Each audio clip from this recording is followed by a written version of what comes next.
flights.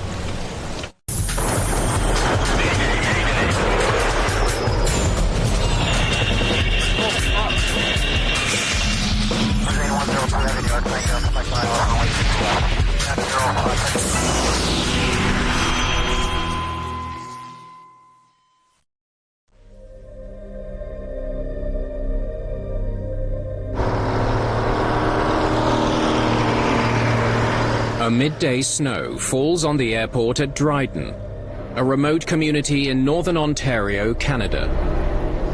Air Ontario Flight 1363 to Winnipeg is refueling. Kenora Dryden, it's Ontario 363. Ontario 363. As First Officer Keith Mills checks the weather conditions, Captain George Morwood returns after making a phone call. It's getting worse. What's the latest? And it won't clear till late afternoon. Check that. Quite heavy snow. Looks like it's going to be a bad one. But still within our takeoff limit. Captain Morwood has been a commercial pilot for 34 years. Cross-check. First Officer Mills has 14 years of flight experience. The Fokker F-28 began the day in Winnipeg, flew to Thunder Bay, and is now stopping over in Dryden before returning to Winnipeg. But the weather is deteriorating. The blanket of snow was falling, and I couldn't see the tree line anymore. It was like looking through a sheer.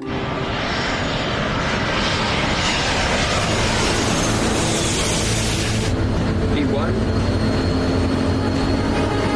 Rotate. The F-28 gets off the ground, but it isn't climbing. Our takeoff was very slow and sluggish. There's this dip to the left and then dip to the right. I thought, oh my God, we're gonna crash. 49 seconds after lifting off, Flight 1363 crashes a half-mile from the runway.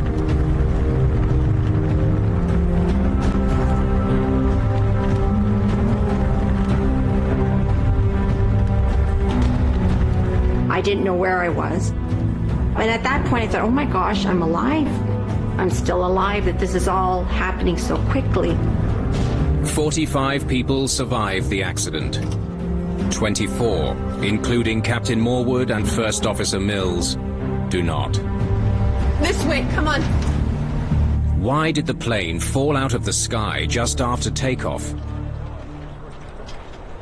A team of investigators from the Canadian Aviation Safety Board arrives at the scene the following day.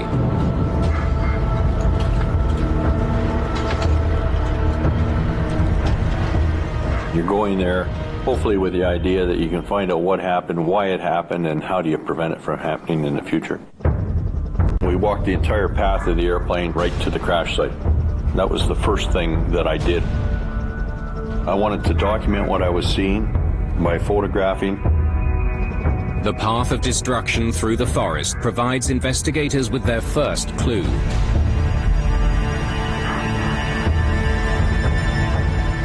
Look at how these treetops have been clipped off. It didn't ever fly. What happened was the airplane went off the end of the runway in what we would call ground effect and just stayed at that height.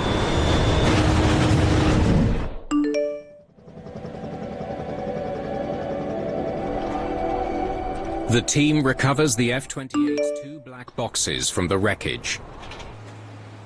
But they suffered extreme heat damage, and the data is unrecoverable.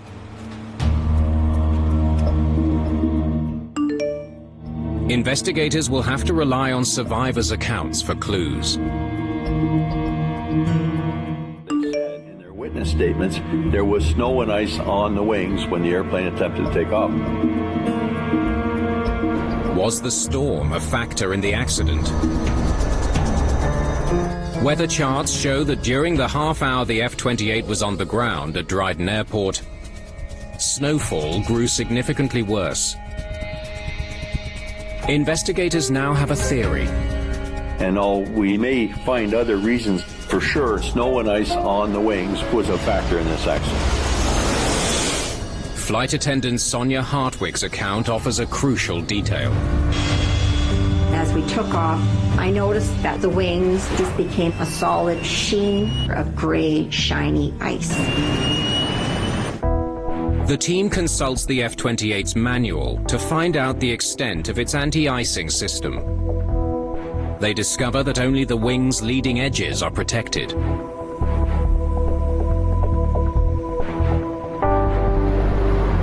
So it wouldn't have cleared the ice Hartwick noticed forming on the surface of the wings.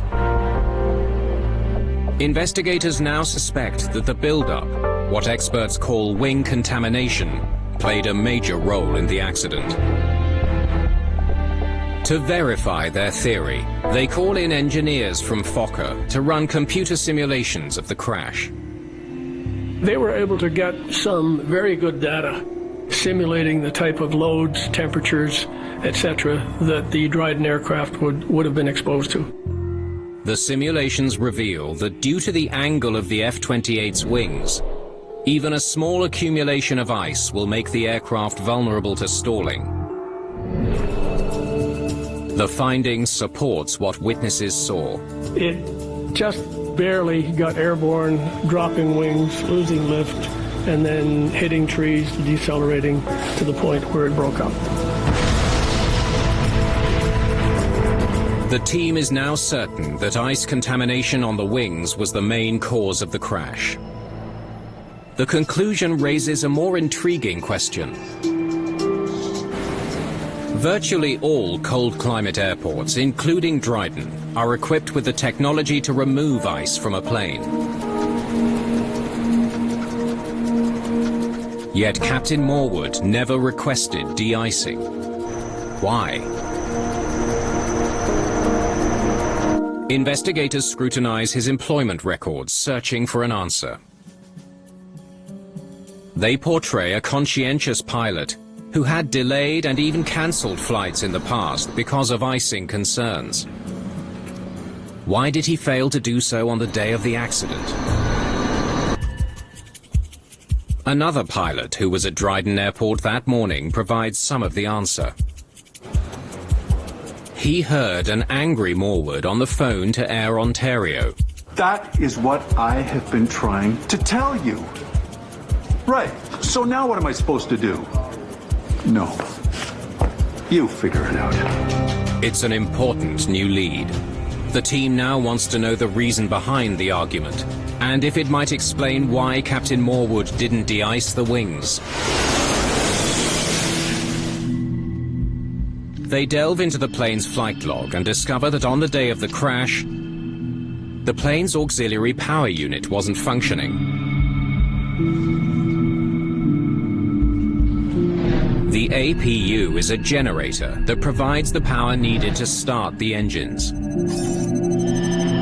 Normally, the captain would rely on the APU to restart his engines after shutting them both down for refueling. But if he couldn't use his APU, he couldn't shut his engines down. That meant Flight 1363 had to be refueled with one engine running. But Air Ontario policy prohibited de-icing with an engine running. The fluid can be ingested in the engines and then find its way from there to the air conditioning on the airplane and make it extremely noxious in the cabin portion of the airplane. If Morwood had shut down both engines, he wouldn't have been able to restart the plane. He would ground the aircraft there effectively, requiring the billeting of passengers in hotels and at an expense to the airline for which he would be answerable. Right, so now what? So he was under a great deal of pressure. No. You figure it out. And I believe that the conversation on the phone would have been about that scenario and his displeasure with it. But he didn't have any other chance. It's getting worse. What's the latest? Quite heavy snow. Looks like it's going to be a bad one. It's still within our takeoff limits. Investigators discover that although the amount of snow on the wings was still within limits, it's what was hidden beneath the snow that doomed the flight. The fuel in a plane's wings can get as cold as -40 degrees. The frigid fuel cools the metal surface of the wing. When snow hits this supercooled surface, it freezes instantly into a barely visible layer of ice. And this, of course, is what's disrupting the airflow on the wing and destroying the lifting capabilities. Advise Kenora, we're ready to proceed. And Kenora Dryden. Perhaps not wanting to face the consequences of shutting down his engines, Morwood opted to take off for Winnipeg without de-icing the plane. He must have concluded that the ice would blow off on takeoff. That is where he made a mistake, a tragic mistake. In the wake of Flight 1363, Canada upgrades airport's de-icing capabilities. We now have runway end de-icing pads so they can get a final de-icing before they take off. This was something directly the result of the Dryden Commission inquiry. But frigid conditions have more than one way of endangering an aircraft. On ground emergency! Bend down! Bend down! As the crew of one Swedish airliner suddenly discovers. You gotta have a strong back and a weak mind to live out here. We're so far away from any kind of doctors. Without the community, your chances of survival are pretty slim. Stop! When tragedy strikes, everybody's got to come together. We need to rise up and rebuild. Lawless Island, next on National Geographic. We dream of traveling to the farthest reaches of the unknown, finding worlds we can visit, but never inhabit.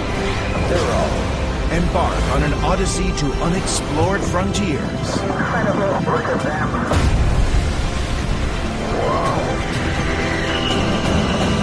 Join the brightest minds using the latest technology on their mission to a deeper understanding. I feel the liftoff. The clock has started. Roger. Strap in for a season of brand new, unmissable premieres as we challenge your perception of these beautiful creatures.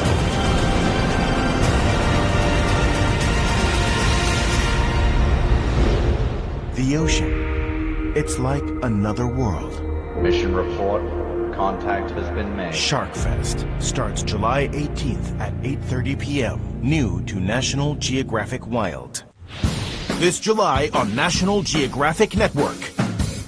Let's go fishing. Tuna time, baby. All right, hold on. It's bluefin season, and these fishermen are on a mission to reel in the most fish. $22 a pound. National Geographic explorer Federico Fanti traverses the globe in search of the most complete stories about dinosaurs. I'm on the trail of something incredible. Go behind these enigmatic monuments and discover a rich history of human ingenuity and achievements. We don't want to think about them as some prehistoric group.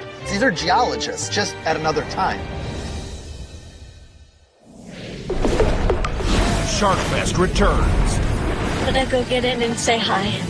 Backed by captivating science and stunning visuals, learn about the fantastic life of this apex predator. All new this July on National Geographic Network.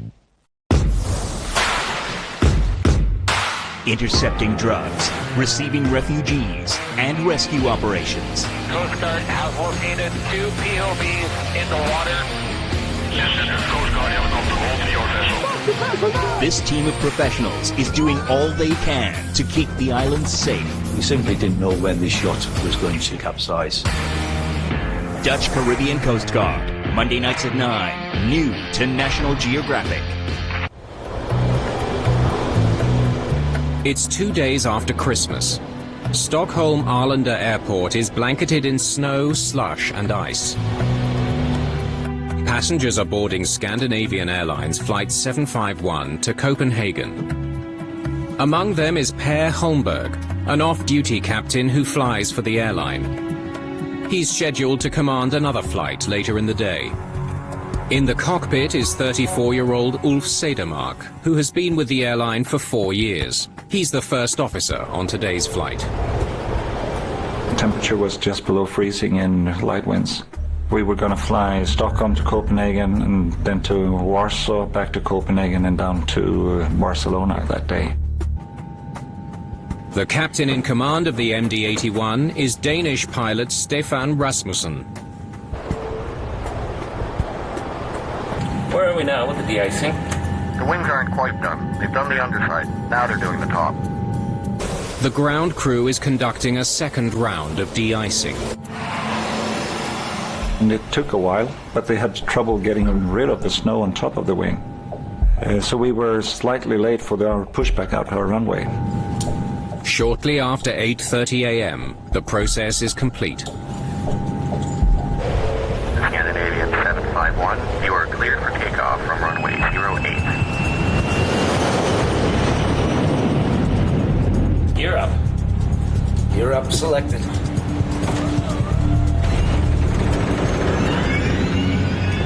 When Ulf he reached out for the gear, I heard things which was different.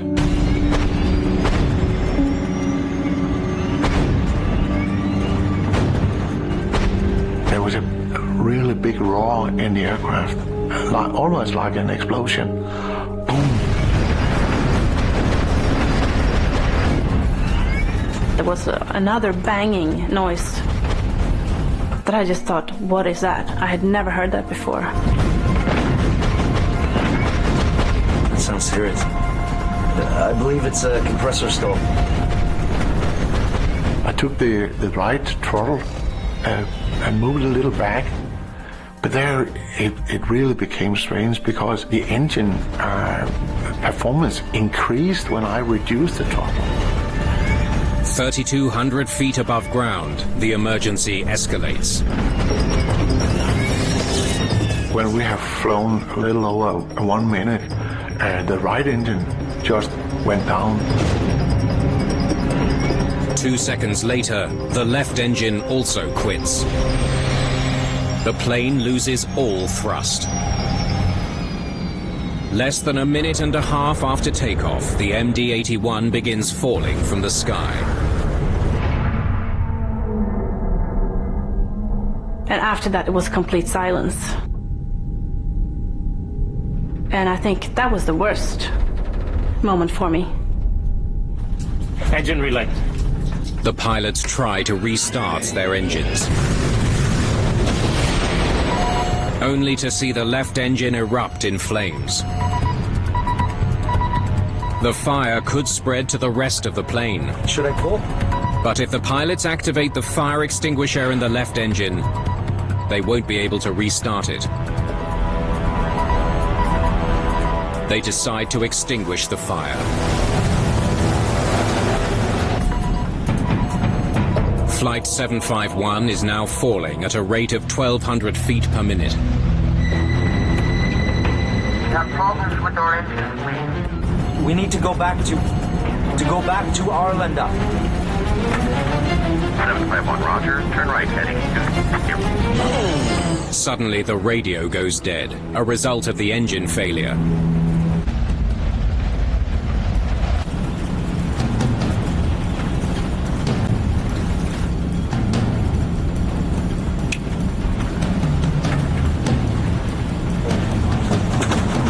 How can I help?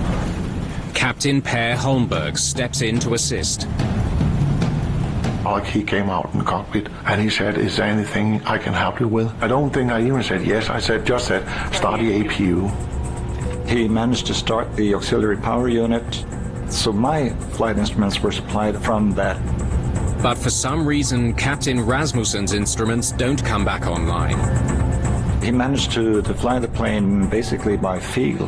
However, the APU is powering the radio again.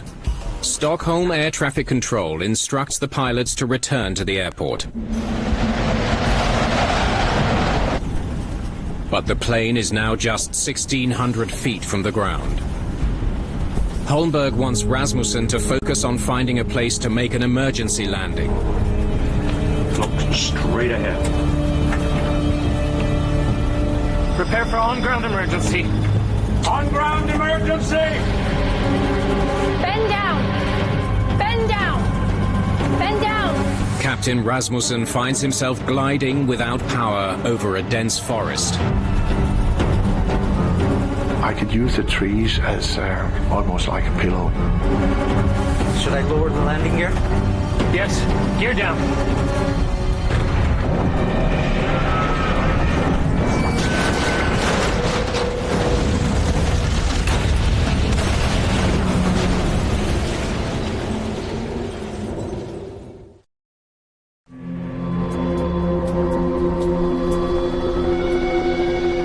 Scandinavian Airlines Flight 751 crashes 9 miles northeast of Stockholm Arlanda Airport. The fuselage has broken into 3 pieces. Rescuers arrive within minutes. 92 of the passengers are injured. But when a head count is conducted,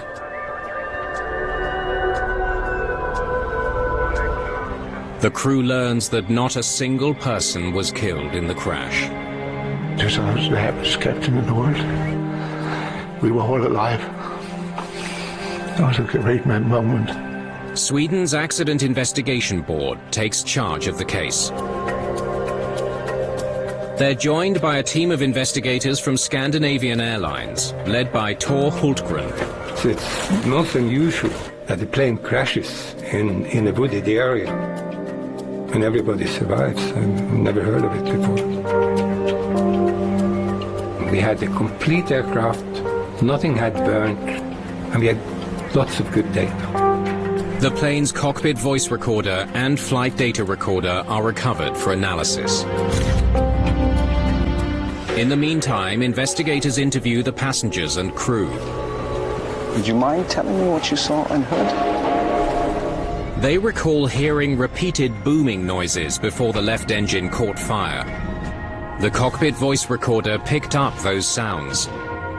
We could correlate that with when the damage occurred. You can see that on the flight data recorder.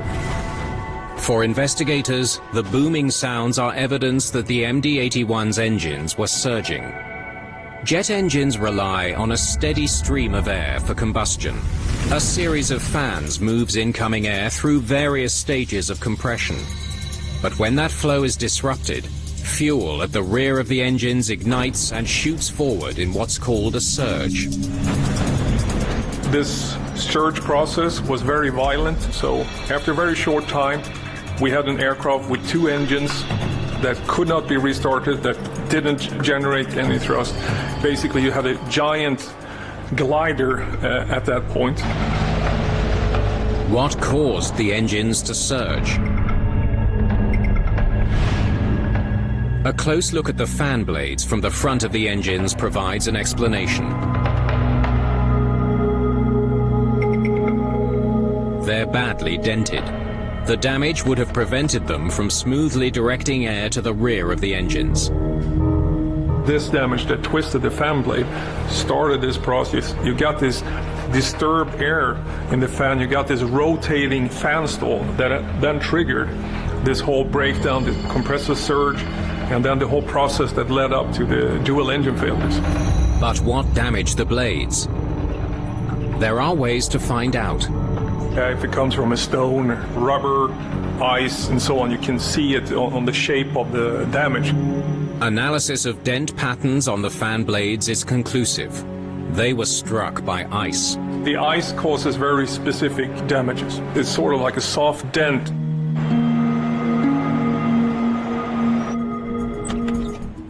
Investigators need to discover where the ice came from.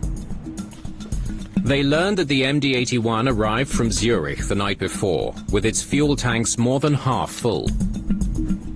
The fuel in the wing tanks were close to minus 20 degrees Celsius.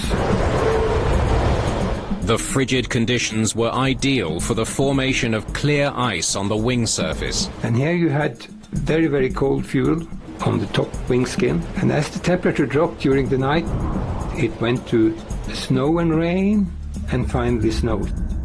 But 10 inches total on top of the wings in the morning. Investigators wonder if the pilot did all he could to ensure his plane was completely free of ice. Rasmussen claims he instructed technicians to de-ice the plane thoroughly. Noticing there was still frost on the wings, the head technician also ordered a second round. Where are we now with the de-icing? The wings aren't quite done. They've done the underside. The cockpit voice recorder backs up Rasmussen's testimony. They've got it good and clean under the wings? Yes, yes. The ground crew insists that after they sprayed the wings, they appeared to be clean. But that appearance was deceptive. It looked perfect, because the clear ice on top of the fuel tanks, you cannot see the clear ice. A technician inspected the front of the wing and found no ice. But further back, beyond his reach, the situation was different. But still, there was maybe an inch of ice on top of the wing when the aircraft took off. As soon as the plane took off, ice became a problem. On this aircraft, the engines are positioned behind the wings. And as the aircraft rotated and the wings bent in order to take the weight of the aircraft, this ice in the wing roots loosened and it sucked right into the engine. The ice damaged the fan blades at the front of the engine, causing them to surge. Nobody really expected this would happen, or could happen, but it did. Now investigators wonder, did the pilots respond correctly to the surge, or did they make the situation worse?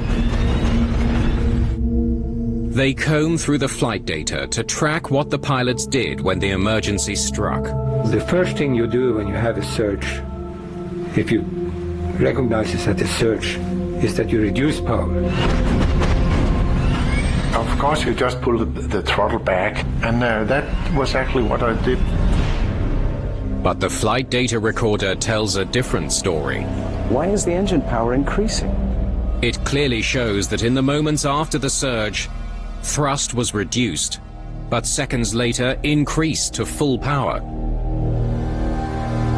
And the throttle position was moving. It shouldn't be. The only thing that could move the throttles and clamp was the pilot's hand. But if Rasmussen didn't push the throttles forward himself, what did? You gotta have a strong back and a weak mind to live out here. We're so far away from any kind of doctors. Without the community, your chances of survival are pretty slim. Stop! When tragedy strikes, everybody's got to come together. We need to rise up and rebuild. Lawless Island. Next on National Geographic. Duty calls, and they're back. Seasoned veterans Susie and Simon are on a mission to keep the residents of Durban safe. I think that's the head. It's bloody big. 1 foot in the wrong place, you can end up with a bite. Snake problems? There's only one team for the job.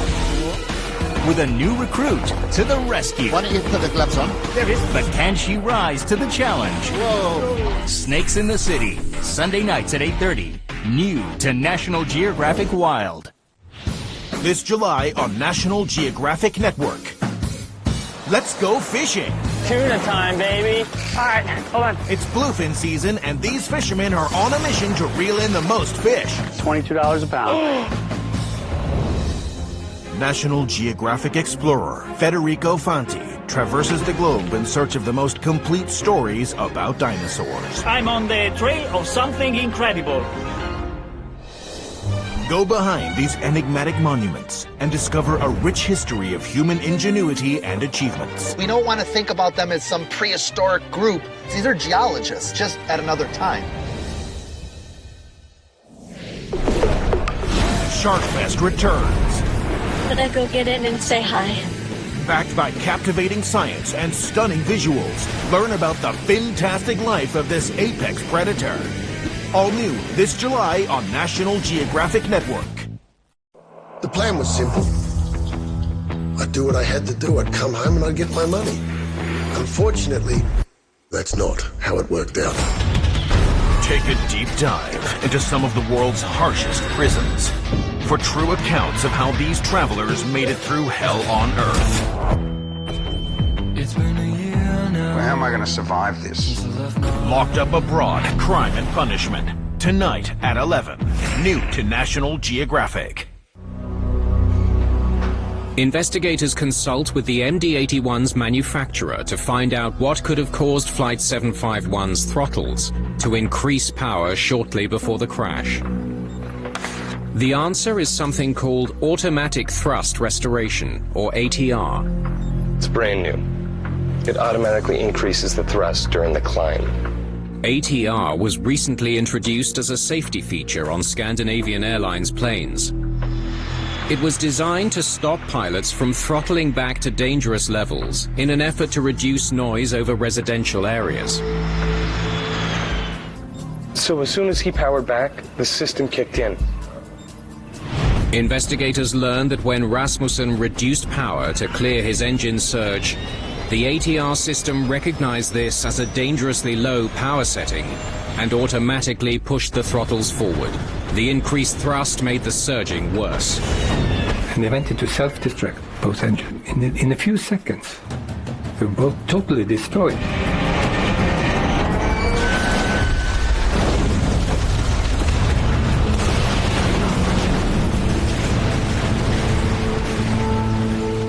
The system was so new that no one at Scandinavian Airlines was aware it had been installed on their airplanes.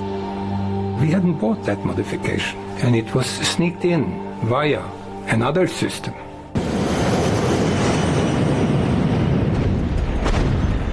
The investigation concludes that the pilots followed the right procedures to clear the surge and prevent the catastrophe. But the ATR undermined their efforts. In the wake of the crash, Scandinavian Airlines began training pilots in how to use the ATR system. They also implemented procedures to ensure their airplanes don't take off with clear ice on the wings.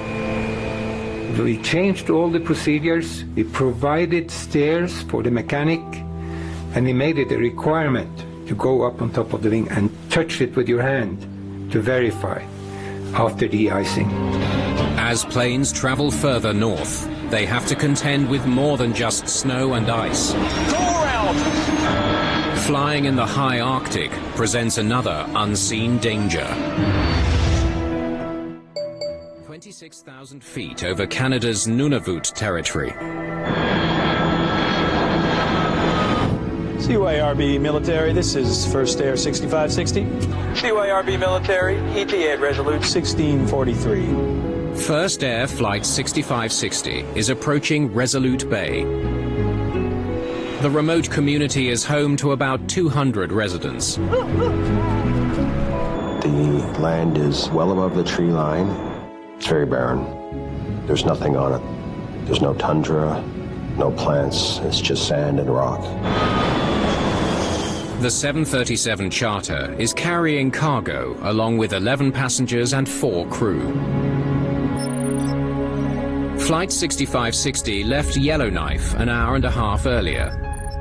It's due to land in approximately 30 minutes. Wind 180 degrees, 8 knots. First Officer David Hare joined First Air 4 years ago. There we go. The captain, Blair Rutherford, has been with the airline for more than 15 years. Okay, let's go over the approach. Okay. Today, Resolute Bay is blanketed in heavy fog, so the crew will be relying on their autopilot during the approach. Checklist complete. Autopilot. Set. This way, they don't have to worry about lining up with the runway visually. The plane's computer will maintain control until they're ready to land. At 11:40 a.m., Flight 6560 begins its final approach to the runway. First Air 6560, we're 3 miles out on final. We're over the shoreline now. All right.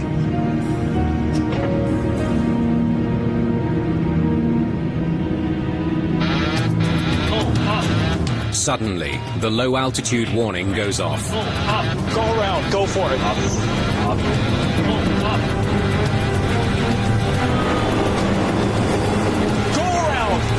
Go around, thrust.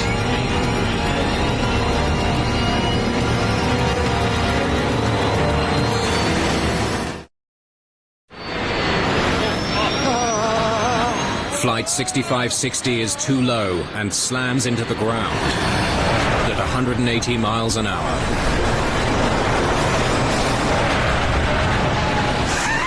The plane skids across the crest of the hill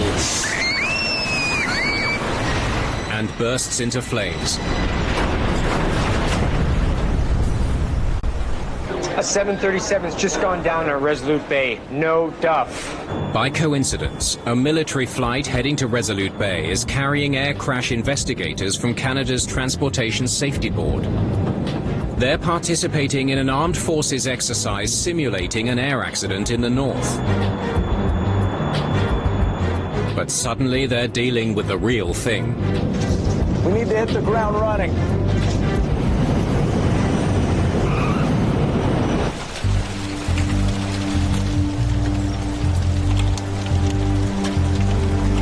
Rescuers arrive at the crash site and discover 3 passengers have survived.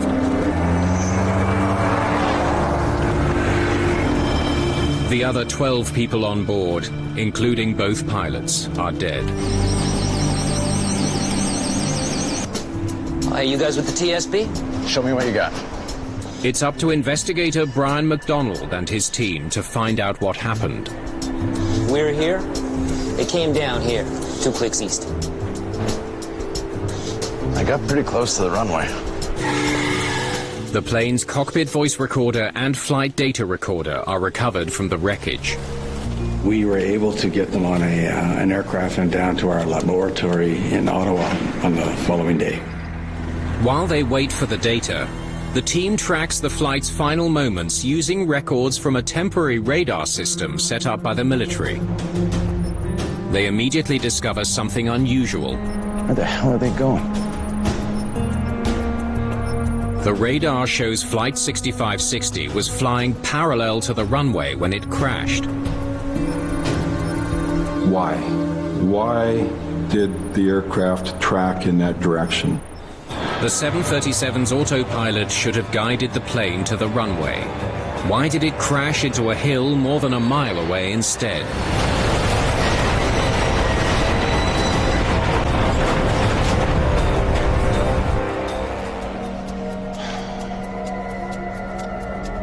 All right, let's see what these guys were thinking. The TSB's John Stewart needs to find out why Flight 6560 drifted off course. He listens to the cockpit voice recorder for clues. GPS has us going off to the right.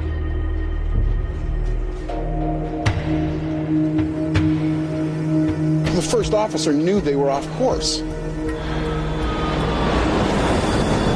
So, are we too far to the right? We'll get there. If we're going right, Resolute Hill is right of the runway. Not only did the first officer realize they were off course, he knew they were headed toward a hill near the runway. But the plane's autopilot system should have been locked onto Resolute Airport's Instrument Landing System, the ILS.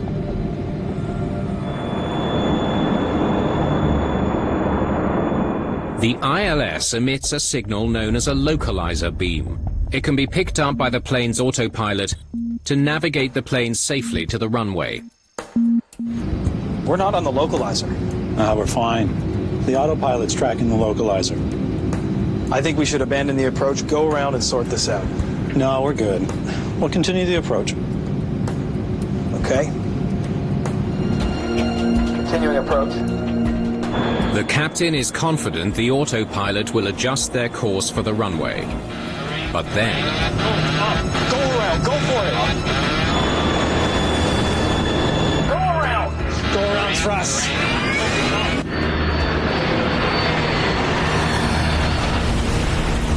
The ILS beacon should have guided the plane all the way to the runway. Investigators need to find out why that didn't happen. We had the downloaded information from the flight data recorders. Okay, pitch up 2 degrees. Using the flight recorder data, speed to 168 knots. The team retraces the plane's approach to Resolute Bay. Turn left 2 degrees. But on the final turn toward the runway, they identify the critical moment. That's where it started to go wrong. They turned too wide and never got back on the beam. What happened during the turn that sent the plane off course? To carry out the ILS landing, Autopilot set. the crew needed to set their autopilot to a mode Localizer alive. which locks it on to the ILS signal. Let me just see the control wheel inputs. So the turn started out okay. Nice and smooth through here. Definitely the autopilot in control. But during the final turn, the data changes. These jagged corrections have got to be human. They must have been flying on manual. Sometime during the turn, control of the plane switched to manual. The autopilot wasn't locked in any longer to the localizer beam. Without ILS, the pilots would have to depend on their eyes to line up with the runway in heavy fog. Who or what changed the control mode, and why? Investigators hear nothing on the CVR to indicate the captain switched off the autopilot intentionally. But there's another possibility.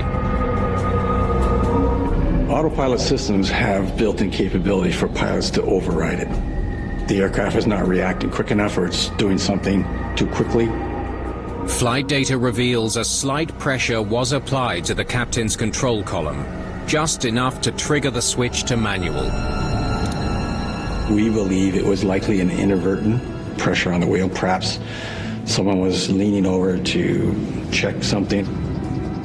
With neither the autopilot nor the crew steering the plane toward the runway, the wind began pushing it off course. So, are we too far to the right? The first officer noticed the problem. Investigators now want to know, why didn't the captain do something about it? You gotta have a strong back and a weak mind to live out here. We're so far away from any kind of doctors. Without the community, your chances of survival are pretty slim. Stop! When tragedy strikes, everybody's got to come together. We need to rise up and rebuild. Lawless Island. Next on National Geographic. You guys ready? All right, guys, let's go! At Zoo Tampa, our commitment is to each of the 1,100 individual animals in our care. Love your little faces. And we'll do anything for them. We're really lucky to be here. This is why we do what we do. Secrets of the Zoo Tampa, Thursday nights at 8:30. New to National Geographic Wild. Chief Palimbica tells me his grandson is to be married in a few days' time. But if I'm to be allowed to attend the ceremony, I must prove myself by heading into the wilderness alone to collect 3 items for the groom: cassowary feathers, palm wood for spears, and Job's tear seeds. But there's no easy way. I can see where I need to go. If it is what I think it is. It's the Job's tear seeds. So I have 1 item for the wedding. I need to find 2 more. I'm beginning to tire, but there's still no sign of the elusive cassowary. Time is against me.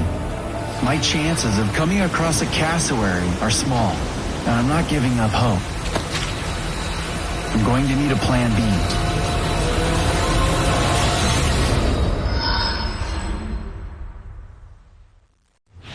this July on National Geographic Network.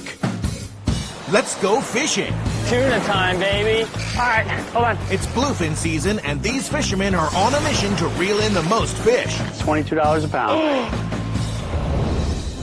National Geographic explorer Federico Fanti traverses the globe in search of the most complete stories about dinosaurs. I'm on the trail of something incredible. Go behind these enigmatic monuments and discover a rich history of human ingenuity and achievements. We don't want to think about them as some prehistoric group. These are geologists, just at another time. Sharkfest returns. Better go get in and say hi. Backed by captivating science and stunning visuals, learn about the fantastic life of this apex predator. All new this July on National Geographic Network. Let's see what this flight looked like from inside the cockpit. Investigators want to know what the captain was seeing and hearing in the moments leading up to the crash of Flight 6560. They combine information from both the flight data recorder and cockpit voice recorder to recreate the journey on a dashboard simulation.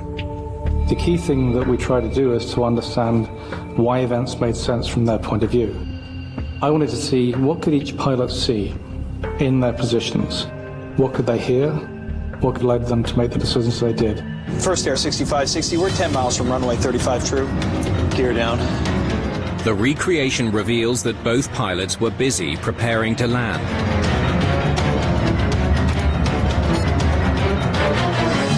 There. So busy, it seems, that neither noticed the critical control mode change. That's where the autopilot mode switched. There's a lot going on in the cockpit also in the turn at this time, so they're not necessarily looking to see if there's one light in a sea of lights that's no longer lit. We're not on track here. We're off to the right a bit. GPS has us going off to the right. Both the GPS and the horizontal indicator were clearly showing the plane was drifting further from the runway. We'll get there. Yet the captain did nothing to correct the problem. Okay. What's he thinking? Investigators find a possible answer in the flight data. His compass is drifting. He's off by about 17 degrees. The captain's compass was reacting to an invisible natural phenomenon. This far north, a compass will always point to the magnetic North Pole, not to the geographic North Pole, two different points on the globe. Pilots have to regularly recalibrate their compasses using GPS to establish their true heading. There we go. Might as well do yours too. Heading 029 degrees. Investigators determined the pilots only made one compass adjustment during the flight. And that was before they made the turn to begin their final approach. As the plane descended towards Resolute Bay, their compasses were drifting at different rates.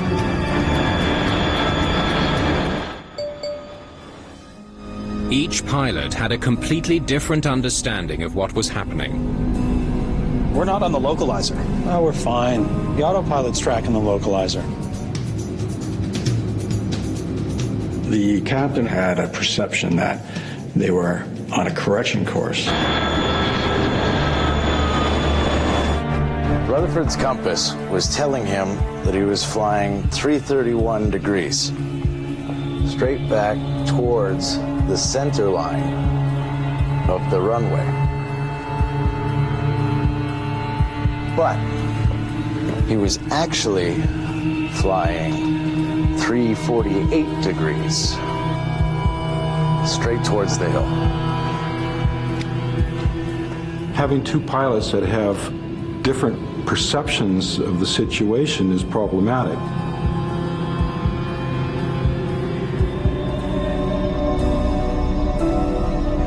Continuing approach. As the less experienced pilot, First Officer Hare may have felt reluctant to voice his concerns more forcefully. Moments later, the captain was caught by surprise.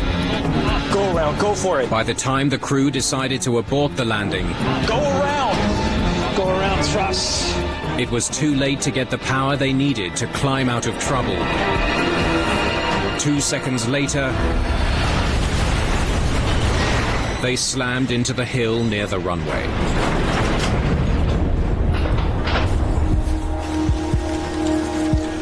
There were so many things that had to have happened for this outcome that if any one of those didn't happen, he wouldn't have had the accident.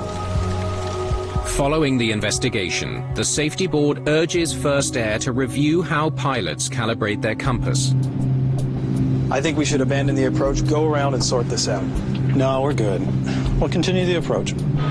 It also recommends that the company institute clear policies on how first officers should take control in dangerous situations. As the flight progresses, you can see in the conversation between the two of them that the two pilots have differing views as to what needs to be done. 3 planes fall prey to the hidden dangers of flying in the north. With each investigation, the cause is revealed, and northern skies become a safer place. Our job is to illuminate where the deficiencies are, and the industry and the regulator will take action to mitigate those risks.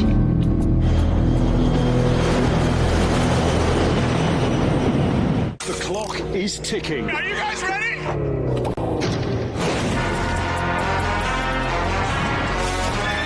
Hold on tight. Here we go, here we go! You will be amazed. This is going to be great. So satisfying.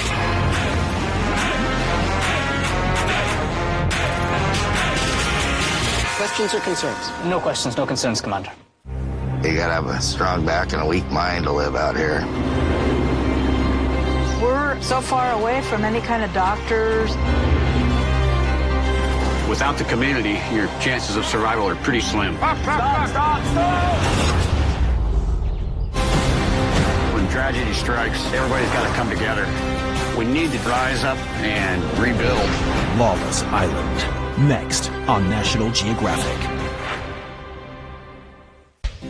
Here's a way our brain makes sense of confusing visual information. Which way is the dancer spinning? To the left or to your right?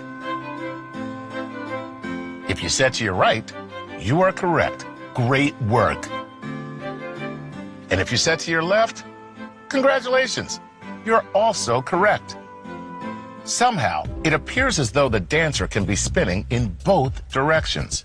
Since the only information we have is the dancer's silhouette, our brain gets to decide which way she's